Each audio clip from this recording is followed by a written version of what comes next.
Yeah, the camera was up there. Yeah. Hello. Hello. I didn't realise the camera was up there. I thought it was down there. It's still in World Athletics mode. Yes, because we were sat here, literally 12 hours ago for like 3.5 hours. Yeah. We were thinking it was going to be 1.5 hours, and then they're like, "Oh, you can keep going if you like." So we did. Yeah.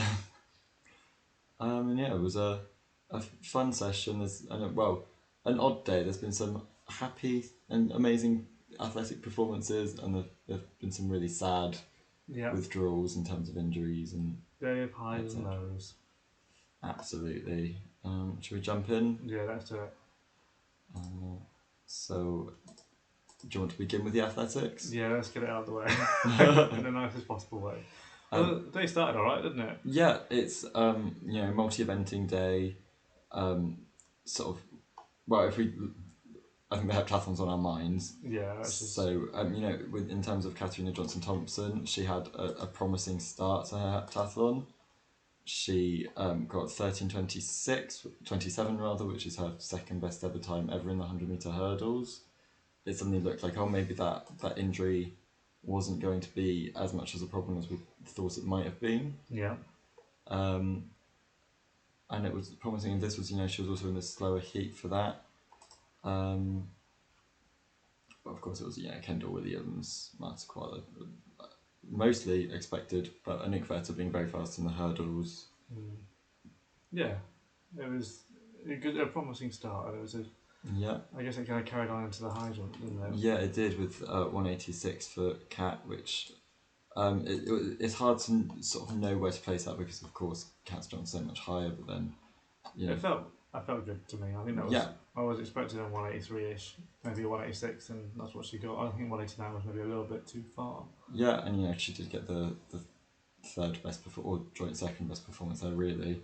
Yeah. And then Nafi on 192, which not incredible by her standards. Yeah, I don't think she's in tip-top shape either, to be honest. No. I think she'll win it, but I don't think it'll be a great score.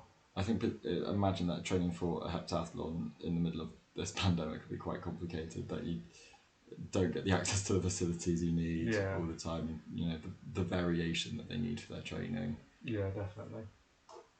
Yeah, so then we may as well just go on and do the rest of the heptathlon, I suppose, and just talk about the shot, which kind of again KJT did another good performance. Yeah, mid-13s, which it's not her strongest event, but it was like, actually that's good in terms of what we can expect from her. 748 points. It's like, okay, she's in contention for the medals.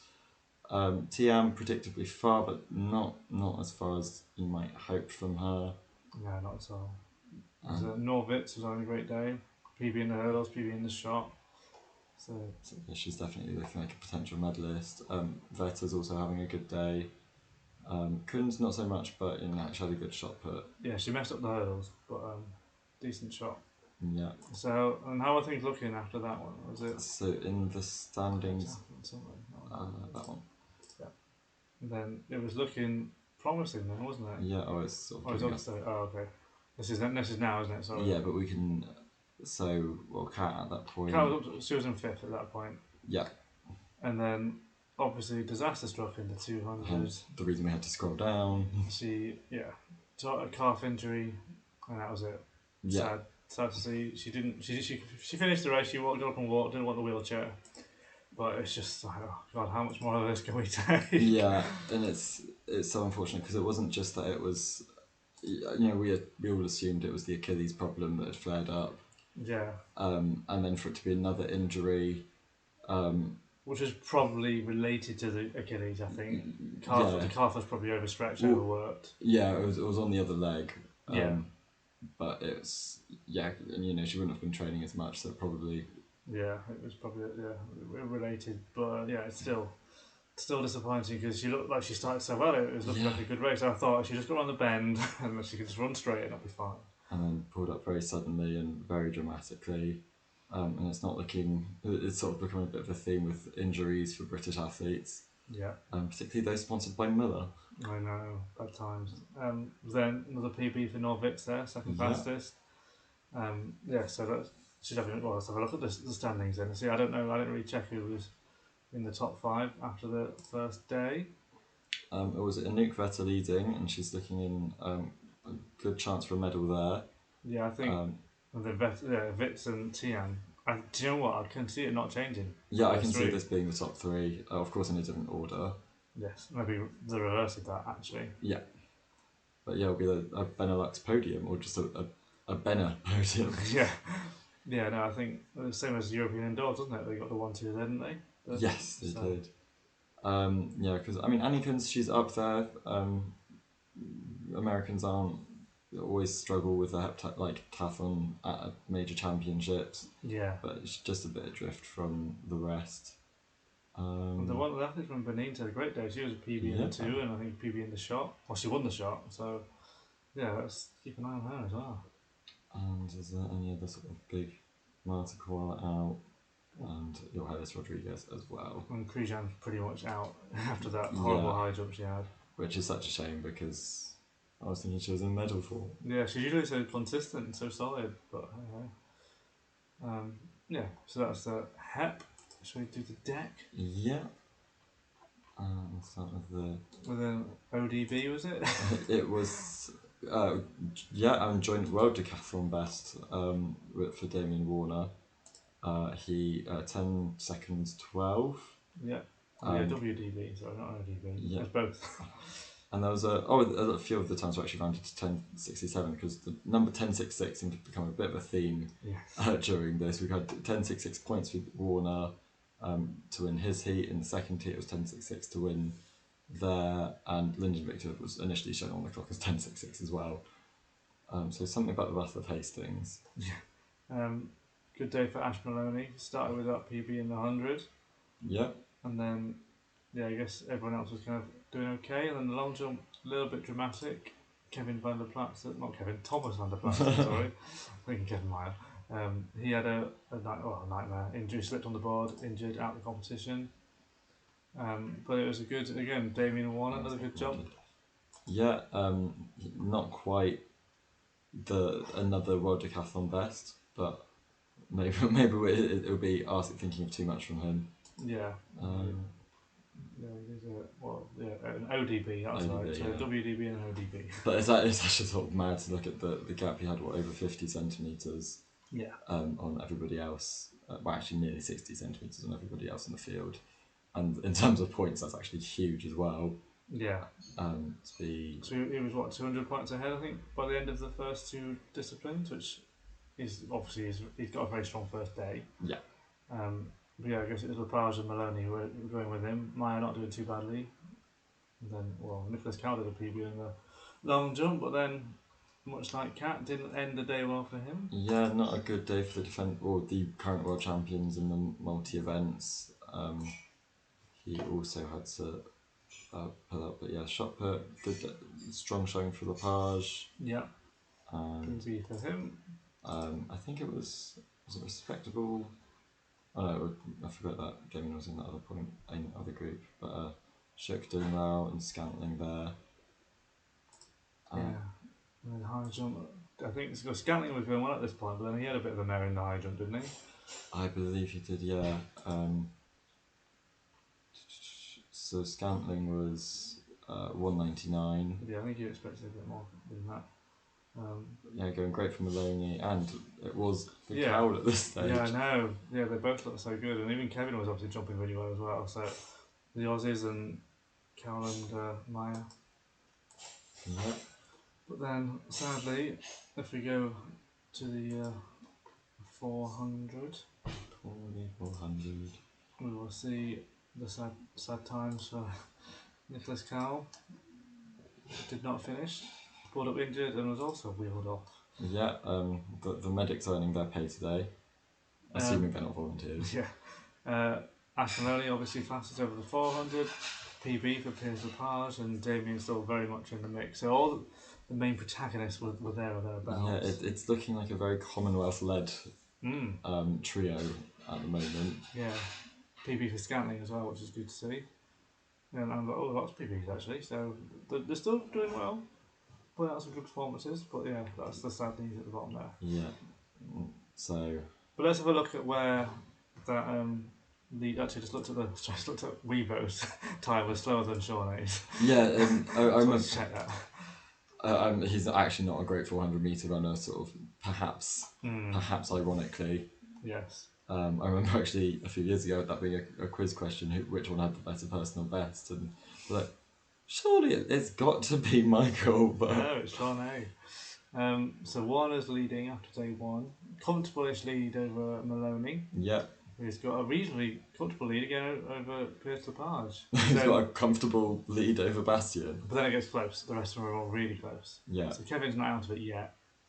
But it's looking good for the Canadians and the Aussie there. So. Yeah, and in terms of bets that we've placed, I've placed a bet on Lepage to get a medal, and you've placed a bet on Maloney to get a medal. So I didn't think I had them, but I had. He was complaining all day, I wish I'd put a bloody bet on it. Then I just checked, I was like, did I? I did.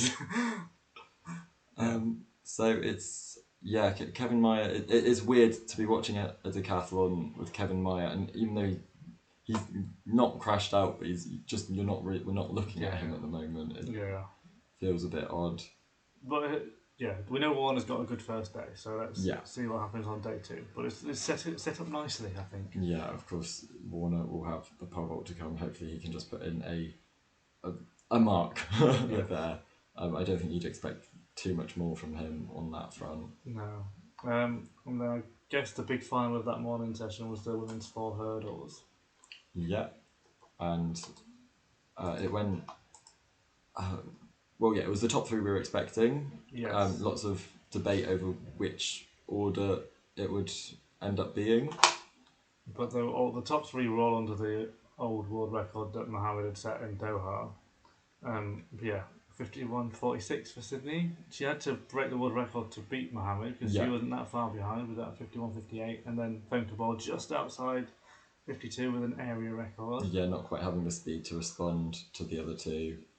But on some level, I feel like Femke Bol might have a bit more potential than Sydney at this stage. I don't know if Femke, even though they're the same age, Femke feels younger. Yeah, she does, yeah. She's not as physically strong, but I don't know, I still think Sydney can improve a lot more. Oh, I'm sure that world record will go again by Sydney, but I could imagine maybe Paris might be a bit too soon, but then sort of 2025, Femke could really start looking like a big world gold medalist. Yeah, definitely. Yeah, those 3 are going to be around for a bit longer yet. Hopefully Mohammed can stick around for a bit longer as well. Yeah, and an unfortunate disqualification for Anna Cockrell. Not helping my fantasy Tokyo Lucky Dip team. I don't think mine's had too much luck either, so... I guess we'll just look at the summary of the high hurdles semi-finals that we had. Yep. For Andy Pozzi has finally made it into a major outdoor final. It was nervy. It didn't look like he would for a long time. As you can see, it did it by 100ths. Yeah, and it was from the first heat, and we didn't think that would be quite fast enough, especially with some of the people going in the later heats. But as you can see, it's the Americans going fastest, with the Jamaicans next fastest, and the French next fastest, and then the 2 fastest lose. Yeah. But we've got... Britain has another finalist, which for these Olympics is to be celebrated. Yeah, it's in terms of athletics, it's about all we can hope for. Yeah. I was disappointed. I was conflicted. I wanted it on paper. I wanted Izumia to make the final. I had him down as a medal chance, and I wanted Japan to get a medal in the stadium. But sadly, he was out. But also, if he had got through, it would have knocked Pozzi out. Yeah. So it was fine. so yeah. It depends how nationalistic we're being about it. And then I guess the javelin was the only other thing we had on this morning, the qualification. Yeah. Vettel left it a bit late. Yeah. Last row. Perhaps taking a bit of leaf out of Kevin Meyer's books in terms of the dramatics. Yes. But then again, he's actually got a flair for the dramatics himself, thinking about it. But then Chopra was the guy leading, which is great to see, because I had money on him as well. Because it took till Vettel's third attempt, but then also in the second heat, Nadeem of Pakistan, who I'm not particularly familiar with, but suddenly we've got quite an Asian-looking final there. Yeah, I mean, a few others in there, the 2 Czechs are in there, so looking quite open for the medals, because I guess the big surprises was that world champion Anderson Peters wasn't in there, Kishon Walcott, double Olympic medalist, wasn't in there. And Julius Jaego also not making it. Yeah, quite a few that were expected to be in there that were. And neither of the Chinese Taipei athletes either. No. So it's disappointing for some of them. It's almost I suppose it goes to show how wide open the javelin is that before some people who can think would be medalists, not even close to qualification. Yeah. I mean, I suppose you could say they were closer than many. And then in the evening session, it was started off with the women's 1500 semi-finals, which was relatively interesting. With the first one being faster, I like it. You just go hover over it. It's on. It's just so obvious that you don't see it. The first one was rapid, 1:56.8. Must be the fastest ever qualification for a 1500 final. Sure, I mean, you've got national record there for the Japanese, area record for Jess Hull, and it's I mean, it's just national record and PBs there. It's just it's just insane. Mickey was advanced. Oh, I didn't see that. I didn't see what happened to her. No. But I know someone felt, but I thought, I just didn't really see it. So it's a good way to get into a final these days. And the second semi, obviously, Muir was taking it pretty easy. Yeah, I thought she looked quite impressive. She's probably one of our few medal chances left. Yeah, definitely. But she's also sponsored by Miller, so. Hassan obviously in there, Lyndon Hall, then Yondo Perez with the PB to make the final. I think the two fastest losers came from the first heat. So. Yeah, and heat 3. No, just the two. Oh, just the two. Oh, it's only 2 semi-finals. What sorcery is this? Well, it's anything over 800. It's if you're not in lanes, they'll do it with 2. What archaicness? Yeah. No, I'm not complaining. Well, we did have 3 semi-finals in the women's 4. Yes. But just go to the summary because I want to see look at how crazy it was to make this final, top 8, all sub 50. Yeah, which is Jodie Williams. That was the most impressive. PB sub 50, second in her semi-final. Didn't want to get a fastest loser, but she would have got in anyway. I feel like she's got maybe a bit more in the tank as well. Yeah. And same with Alison Felix, she jogged a little bit in the last 50, so she qualified quite comfortably. Hayes had to go through as the fastest loser with Gomez from that rapid first heat. And then Shawnee looked okay. And then obviously it's PB for the young Jamaican, PB for the old Jamaican. No offence, Stephanie. And then obviously my tip, Paulino, with the national record there. So it's going to be rapid. We'll get in the 48s for that. Why not? And I think it might be a bit more legit than, say, Doha. Yes. And I guess the only ones to miss out really were Lynn Johannes, and that was it really. Yeah, I mean, I had her down as the bronze medalist. But yeah, everything else is quite predictable. When the Dutch. Yeah, I don't think tactically not there. But national record for Elena Artemata of Cyprus. Well, hey, we love to see it. So that was pretty tasty. Steeplechase final was great. I love this. This is one of the better races of the day. I just love to see someone take it on. And Courtney Freerich was like, right, I'm going to go for this, and she got a massive lead. Chematai kind of tried to go with her, and to be fair, ran a very sensible race and just got through it. And then, it was kind of whether Courtney only got overtaken in the Wars jump area, and Chematai ran a national record to win the title for Uganda. Freerich just held off Kieng for the silver, and then obviously Kieng got the bronze ahead of a BB. I mean, I was thinking it was entirely possible that we wouldn't see a single Kenyan on the podium.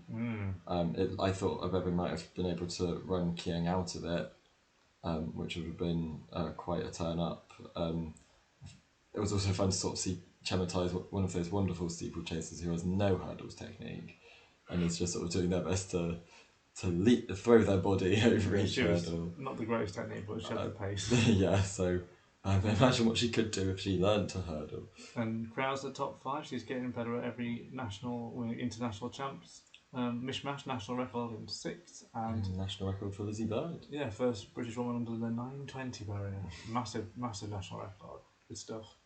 Barbara Parker's name's disappearing from the history books. Yeah, well, she's not even second fastest anymore, is she? In terms of times. And yeah, Chepkoech wasn't looking impressive. No, I didn't think she did. I think she had a bit of an injury, I read on Twitter. Okay, that might explain it, because she was looking As did promising in sort of the more winter part of the season. Emma Coburn also got disqualified. She had a shocker anyway. She was well out of it. And Genevieve Gregson also got injured on the final water jump. I think her something, Achilles or hamstring went or something on that last water jump. So dramatic 2008 steeplechase.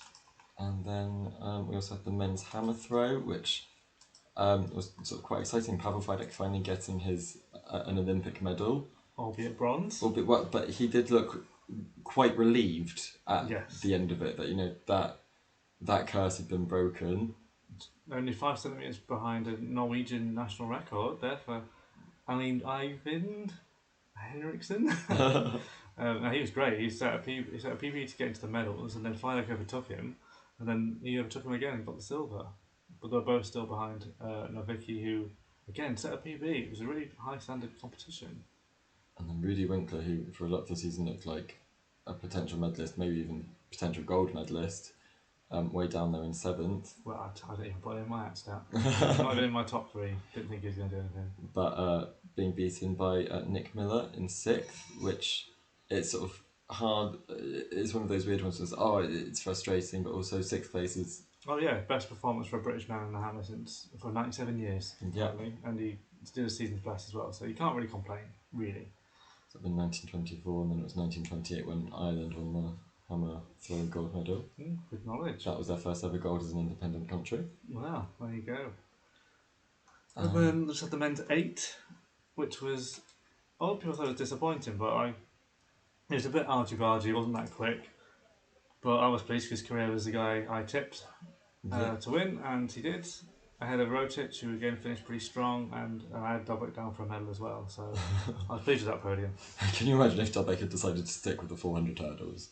Exactly, he wouldn't have even made the final. No, so. Patrick who? But no, he's the Olympic bronze medalist there for Poland. And Poland's having a good Olympics. They are. Yeah, good day today.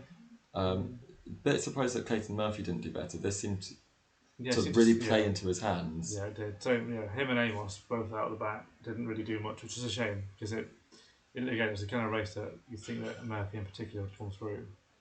Peter Ball ran well for Australia to get 4th. He was kind of leading it a little bit. But couldn't quite match the performance of his sister. No, Fem could beat him with the bronze. So it was good. It was an interesting race. Maybe not as excitable as it should have been. Yeah. And it was actually Tuka's first ever Olympic final, but no medal for him and for Bosnia and Herzegovina. So if they do want to get that first Olympic medal, it's the shot put they'll be looking to. Yes, which still be tough because Krauser, Kovacs, Walsh all in there. Yeah. There'd be a real uphill battle there, and then ending the evening with what I thought was a thoroughly enjoyable 200 metres. Yeah, it was. It was great. Nice feel-good winner with Andrew de Grasse finally getting an Olympic gold medal, or any gold medal for the major outdoor champs. National record 1962. Bednarek pushed him really close. To be fair to him, ran a PB, so I think he's backed up all of his incredible times this season with a legit performance at a championship.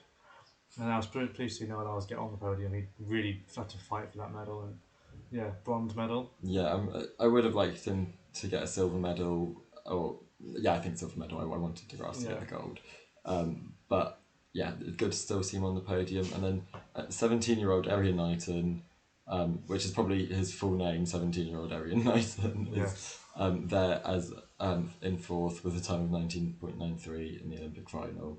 So I think we'll be seeing a lot of him. Yeah, this is the first. So this probably might be the only time he doesn't win a medal at the Olympics for the next decade. Yeah. A national record for Liberia in 5th. Yes. And Commonwealth champion back there in 8th. Yeah, well, and now only the 4th Commonwealth nation in that.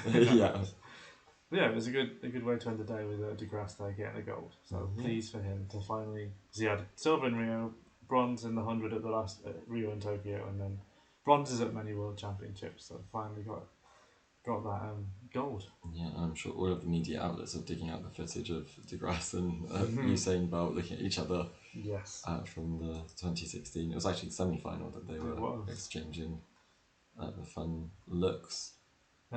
Just quickly just go through the other sports, and just see what else. It's something happened in equestrian today, did it? Something happened. I think someone called Ben Mayer from a country called Great Britain won the gold. I think it was a 6-person jump off. There were 3 Swedes in that jump off. At least one of them got a medal. Yeah. But also, it was perhaps a bit disappointing for Scott Brash, where he had one time fault from the opening round, so that sort of put him out of the medals. I haven't looked at the team standings, but I think it was looking... Well, it was good between the two. I'm not sure what happened with our third rider and what happens now, because I think he pulled out. Right. But yeah, gold medal for Ben Mayer. He was part of the gold medal team in 2012, and now he's got an individual gold medal, which is really quite impressive when you consider that Britain had never won the individual jumping gold medal until Rio, and we've now done it 2 Olympics in a row. Yeah. Britain seems to have really turned around its fortunes in equestrian over the last few Olympics.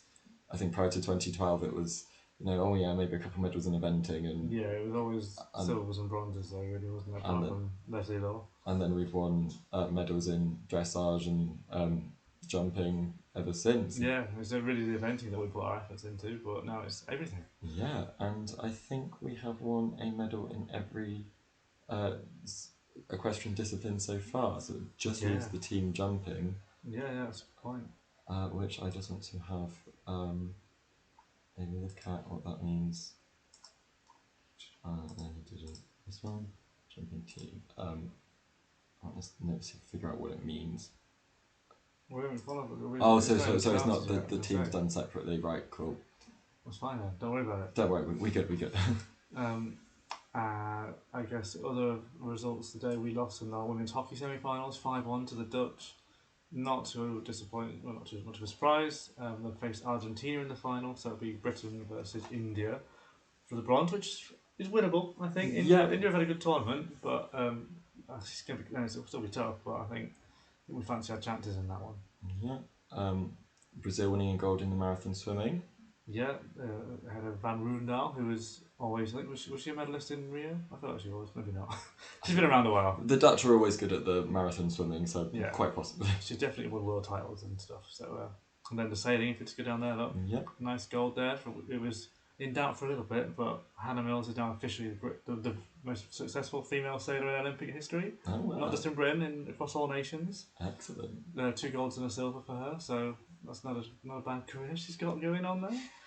And then skateboarding was good today. I much preferred the park to the street. I knew I would. I had a great time watching this. I didn't watch all of it because I only just got back in from our morning stream, but you turned it on, and I pretty much only saw Sky Brown's final run, but I thoroughly enjoyed it. And even though I don't understand skateboarding, I was like, oh, that was really good.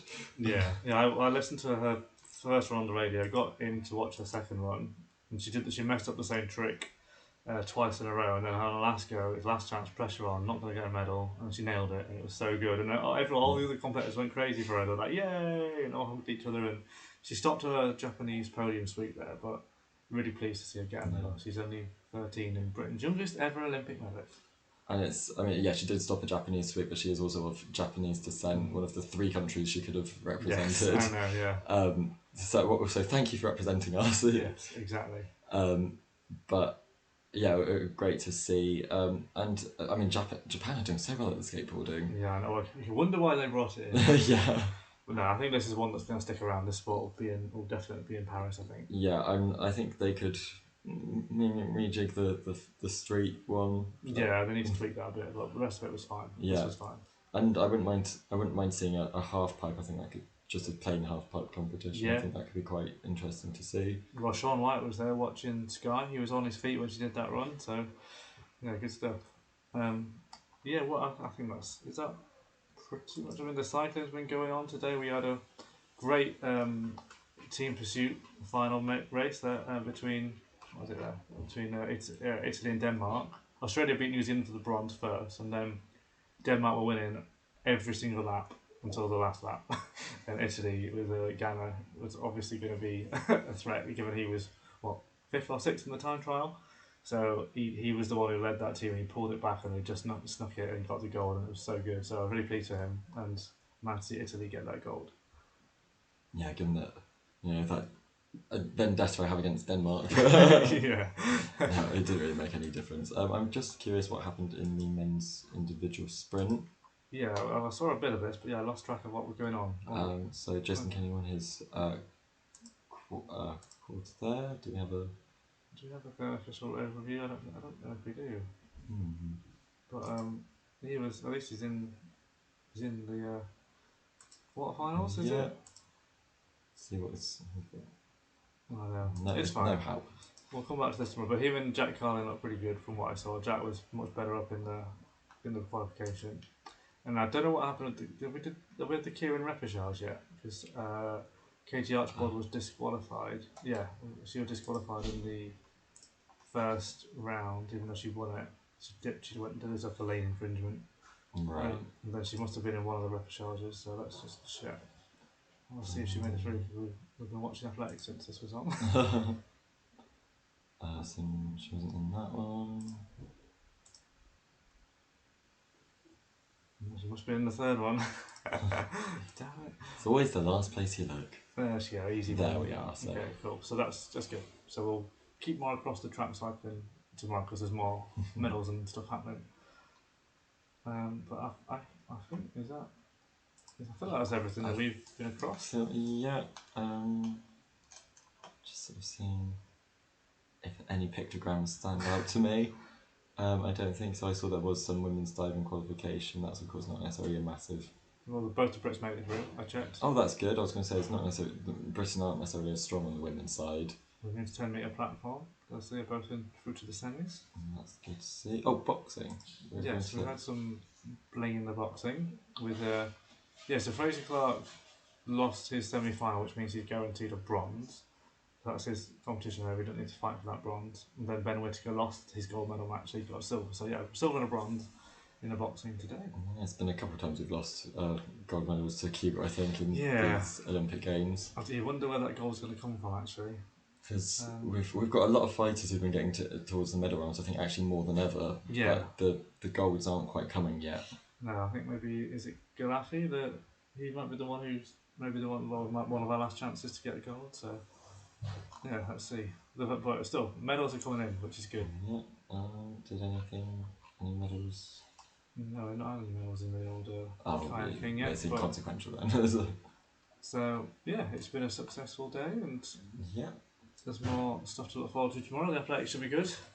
Men's 110-metre hurdles is in the morning session, along with the men's shot final, which you don't want to miss, and the men's triple jump final. And then continuation of the heptathlon and decathlon. We've got a really long session, don't we? Yeah. I may sleep through some of that. Oh, I didn't actually realise that the race was. Yeah, that's on at like 10:30 in the evening, I think, or something like that. And then the day session, obviously, as in the evening session, it's the 8:30. Yeah, it's a bit later. And then the pole vault final. So that might be another one of the better medal chances for Britain. Yeah. With Holly Bradshaw, but it's such an unpredictable event. Relay heats are happening in the morning and evening sessions, and then obviously the men's score final. Is it? That's it. That's it. Yeah. Not many. And obviously the heptathlon and decathlon will finish. That's the other medals that will be decided. Yeah, and then other sports we've got show jumping team qualification. It's got, you see the modern pentathlon pictogram there, but it's like it's just this fencing ranking, yeah. Isn't it? Yeah. And then modern pentathlon confuses me because it's a different format every Olympics, and you only see it once every 4 years, and then you've got to relearn the What's rules. changed since last time? I'm actually not sure, but I just remember getting there in Rio and being like, "Wait, this isn't what I expected." Yeah, you don't get to watch the fencing. This is the ranking round is actually part of it, isn't it? It decides kind of where you're ranked, but then you do your one-on-one battles knockout, and that's where you can winner stays on. And then that's where you actually get your points. But the ranking round stuff really helps because if you're on top of that, you're not going to fall down to last, are you? So, yeah. And then we've got some climbing gold medals too determined. Yeah, I watched a bit of the women's today. I don't know, did that actually finish today or was that carrying on? I think that was qualification for women today. So I look forward to. I've only actually seen bits of the speed so far. I'm not sure how entertaining the other formats are, but we'll give it. I hope to catch some of that. So it's going to be a good day tomorrow. Should we look at the medals, with Britain having won 2 gold medals now? Look at that Oh, 4th place. Japan have pulled away with their skateboarding golds. Yeah, and I wouldn't put them past winning the men's golds equivalent gold medals as well. Not that I know anything about skateboarding, but they're one away from the sweep. Yeah, so 15 goals, tied with Australia on that one ahead of Russia, but more silvers obviously than Australia, and more medals in total than Australia. But it'd be nice to get over 50 goals tomorrow, 50 medals tomorrow. Sorry, and then I think in terms of goals, maybe 20 would be a realistic target. I think. Yeah, and so that would beat Beijing, which I think. Yeah, I think that's where we're at, isn't it? Yes, I don't think we will be beating Rio or London here. And then it's a case of, can USA catch China? Or can Japan catch USA? I mean, 7 golds is quite a big gap for the USA to catch China. I would love it if Japan could beat the USA. Yeah, let's see what happens. Yeah, that's day 11, 12? What are we on? 12. Day 12 is done. So thank you for joining us. Yeah. And putting up with our musings on the day 12 of the Olympic Games. And I guess we'll see you tomorrow. Yeah, see you tomorrow. Bye. Bye.